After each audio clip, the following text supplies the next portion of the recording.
Hey y'all, Charity here.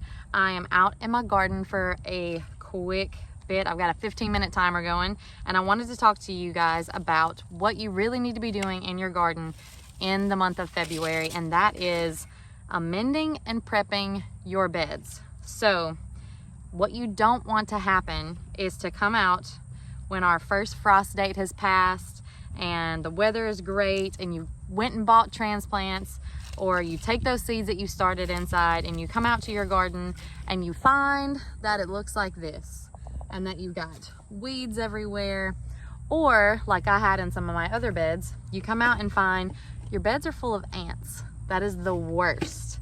Not only is it not ready because it's full of weeds and full of ants, but you really need to amend your beds.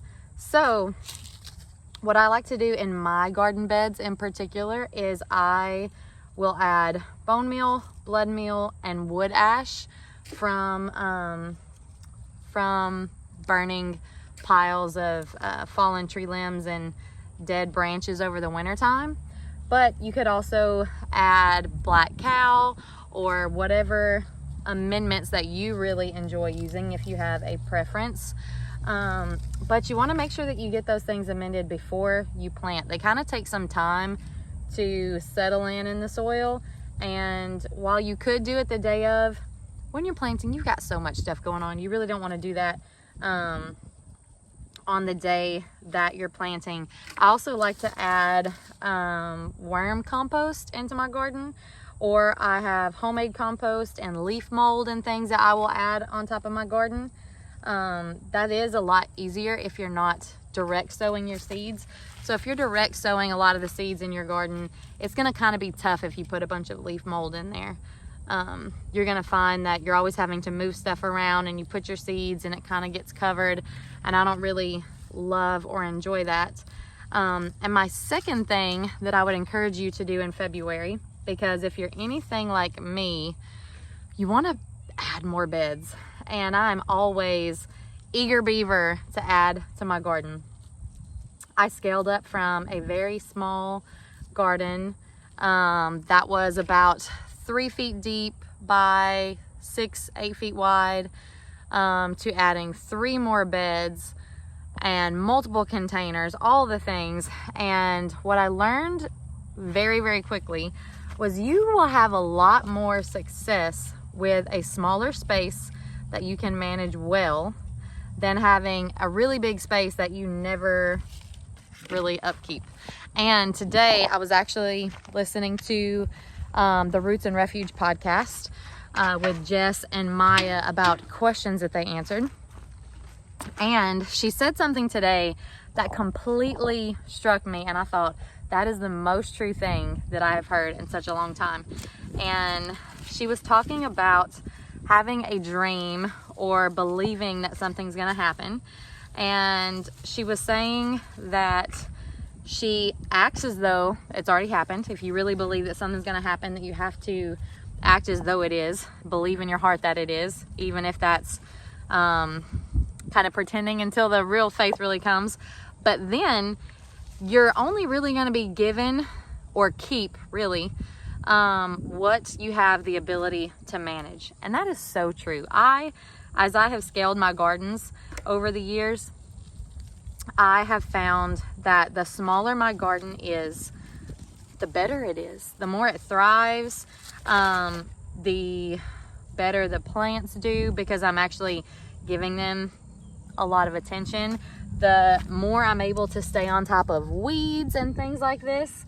When you really scale up and you get bigger and bigger gardens, it's really, really hard to manage all those things, and you really have to kind of evaluate yourself and say, oh yeah, you know what?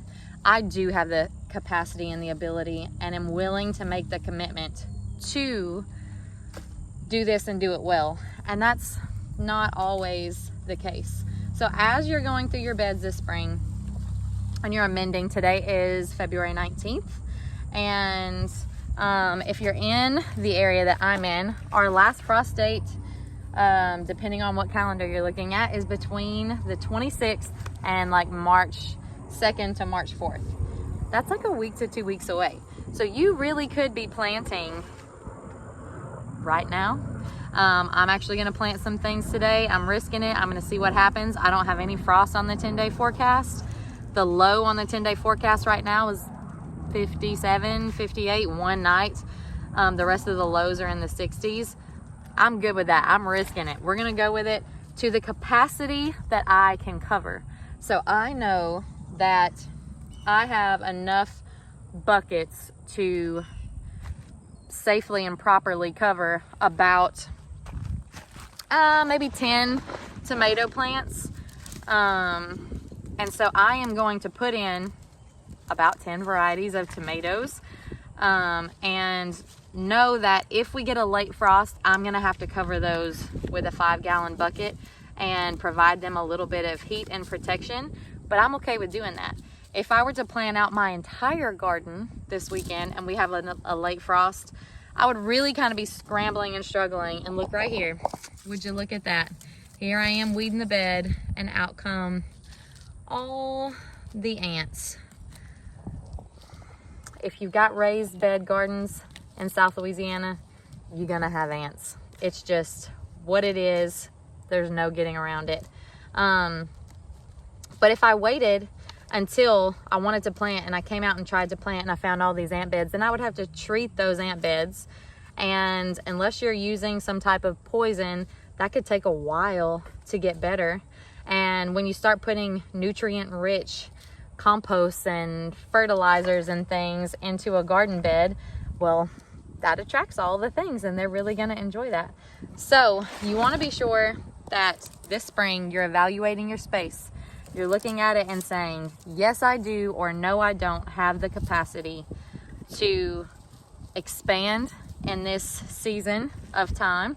Maybe you just had a baby, or you've got other things going on and you're not prepared for that.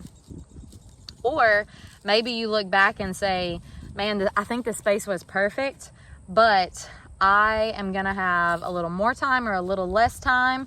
Maybe I wanna stay right where I am and invest these resources that I have into making what I've got really, really great, instead of investing all my resources in expanding and not being able to maintain those things with nutrition from compost or manure if you're having to bring those things in, or leaves or mulch, however you plan to mulch your garden.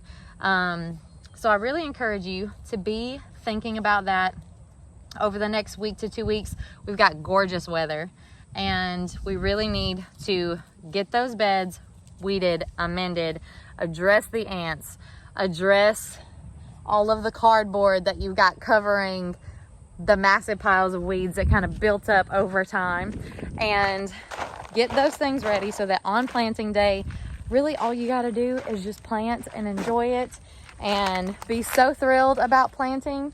And then once that is done and you've got everything amended, see how long it took you to do that, and make a decision of, you know what, that actually took me a little less time than I thought, or that took a lot longer than I thought. I don't know that I'm gonna be able to upkeep that and do that this summer. And then make that hard decision on what you're gonna be doing and what you're willing to do throughout the year. If we have a dry year and you have to water, or if we have a very wet year and you've got to figure things out, maybe take a good look at that. Maybe you got chickens for the first time, and now you're a new chicken mama worrying about chickens. Look at those different things you got going on. Try to make a very accurate self-assessment and move forward from there, doing the best that you can with the resources you've got.